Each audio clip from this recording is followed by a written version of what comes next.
A huge predator appears near a paradise island and does different unpleasant things to the locals. This is the five-headed shark attack movie, and it definitely won't let you relax.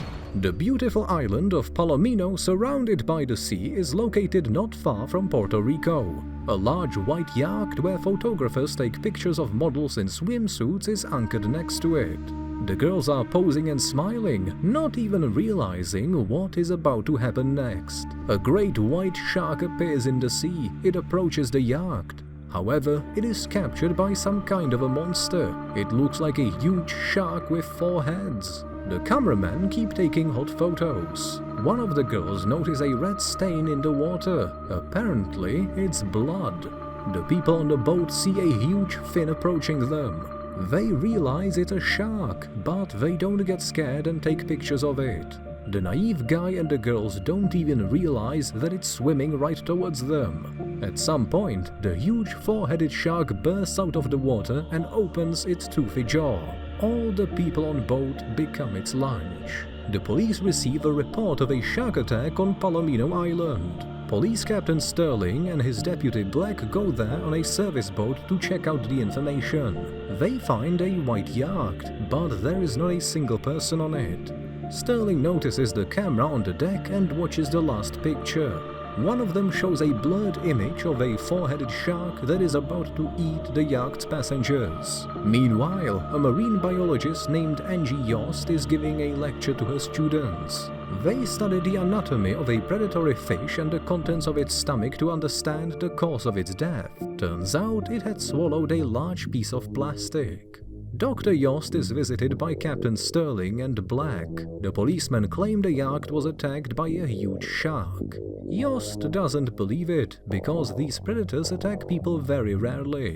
At that point, Captain Sterling shows her the photo of the 4-headed shark. The woman admits that there may be some creatures with several heads in the world. However, the owner of the institute, Thaddeus Marshall, confidently declares that it is Photoshop, or a camera distortion, because this shark can't exist. He forces Dr. Yost to agree with him, and the policemen leave the institute. A new day is dawning. Marshall demands Dr. Yost and her students Lindsay, Kate, Ram, and Sean to accompany him on a boat to study the local fauna.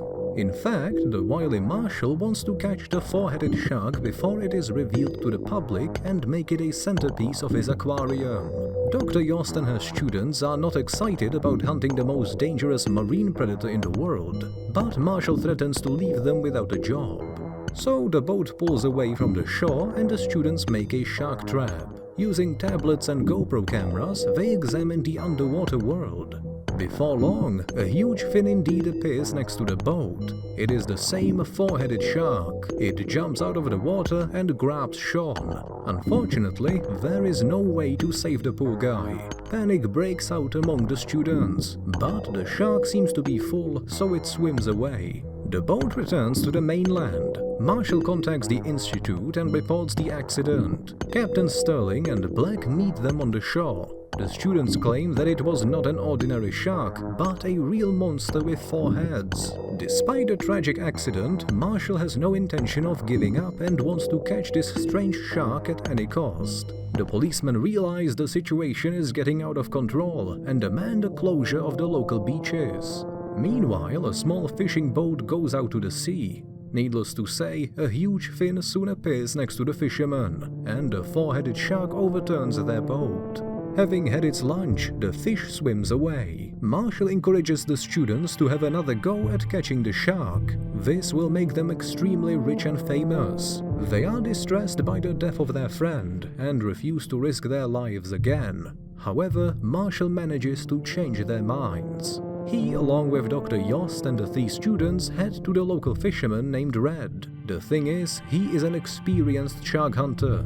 Moreover, he's Dr. Yost's ex-boyfriend. The man suggests using sonar to find a predator. He is informed that it is not an ordinary shark, but a real monster, and it must be caught alive. This makes the task even more difficult. Nevertheless, the double payment makes Red agree. Meanwhile, our 4-headed shark never gets bored. It finds several divers underwater, follows them for a while, and then attacks. Marshal, Dr. Yost, Red and the 3 students go offshore to catch the shark. Yost dreams about the forthcoming research, Red wants to get rid of the dangerous predator, and the students feel sad thinking about their dead friend. At the same time, another boat sails out to the sea. It's another group of unfortunate tourists. They've traveled here to watch the mantis. People grab their cameras and excitedly take pictures of the sea creatures. They spot a real humpback whale. However, the tourists don't have much time to rejoice. The huge whale is attacked by an even bigger 4-headed shark. The water turns red and the people notice the monster in the water. The leader of the tourist group immediately calls the emergency services. Captain Sterling and Black take the call. The shark is rapidly approaching the boat. People do their best to get away from the monster, but it is much faster. The boat with Red and his crew appears nearby. They rush to the tourists' aid. Students throw bait into the water. Marshall reminds them that he needs the shark alive. The predator is distracted by the bait, and the tourists manage to reach the shore. The police are waiting for them there. They're saved. However, the huge shark is still hungry, so it swims up to the shore and attacks one of the police officers. Attempts to shoot it have no effect. The shark swims towards Red's boat, but suddenly disappears. People are confused. Where the hell could it have gone? It turns out the shark is right under their boat. It jumps out of the water and grabs one of the students, Lindsay. Red shoots the shark with a hydroacoustic harpoon, and it swims away. The shark mutates, a mouth grows out of its tail, and it becomes a 5-headed monster. The team returns to the shore and meets the police officers. Dr. Yost believes the shark survived and all the local tourists are in great danger. A surfing competition is about to be held on the island. Boys and girls are preparing for the exciting water races. People believe that the dangerous shark has been destroyed and have no worries about it. And then the 5-headed shark appears out of nowhere. It turns several surfers into its lunch. Upon learning of the incident, Red's team is eager to continue their hunt. They go to the beach with the police and find out that 5 surfers are dead and 16 more are injured. The main characters decide to use the recordings of the dolphin's cries to scare the shark and lure it to certain places, and then using dynamite to destroy it. Red returns to the sea on his boat. He is followed by Captain Sterling and Black. The hunt begins. The police officers close all the beaches and the coastal area. Dr. Yost dips a speaker underwater and plays the sound of the dolphins. The 5-headed shark hears the noise and immediately swims away. The members of Red's team throw the bait in the water. The man hands out depth bombs to everyone. They trigger only at a certain depth. However, the predator decides to attack the police boat instead of Red. The shark swims under the vessel and remains undetected by the motion sensors. The cops spot it too late.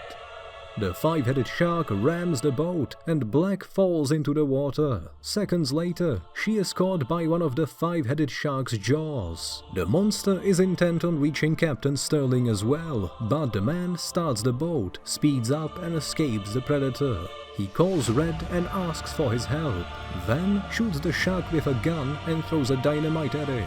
The predator catches up with the boat and destroys its propellers. The vessel is immobilized. Captain Sterling struggles to drive the shark away from the boat and plays the recording of the dolphin's cries. The monster can't stand the noise and immediately swims away. At this point, Red's team comes into action. They detect the shark using sonar and throw more bait into the water. However, the predator disappears from the radar again. Red throws a dynamite trap into the sea. Finally, the 5-headed shark appears near the boat.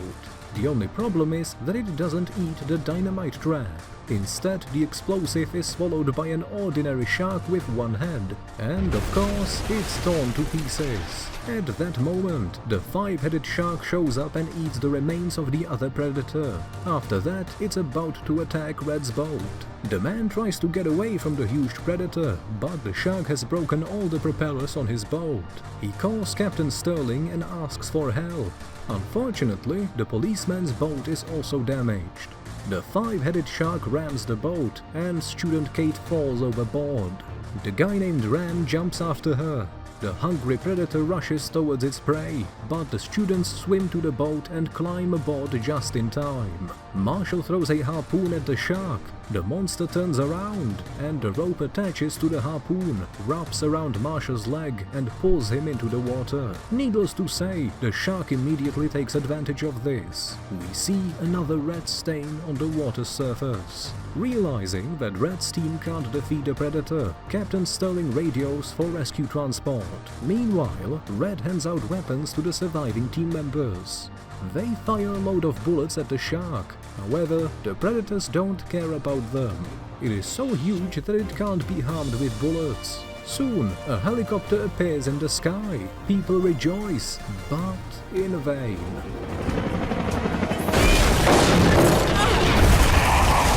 The shark destroys the rescue transport before it reaches the boat. The helicopter sinks after falling into the sea and takes the shark to the bottom, temporarily trapping it on the seafloor. When the shark finally frees itself from under the wreckage, it attacks the boat all over again. Using his last chance, Red grabs the remaining depth bombs and attaches them to a huge fishing hook. The man jumps overboard with the hook and explosives and stabs it to the shark's back. The five-headed shark swims away from the boat and explodes. Miraculously, Red survives and returns to the boat alive and unharmed. The survivors are overjoyed at their rescue.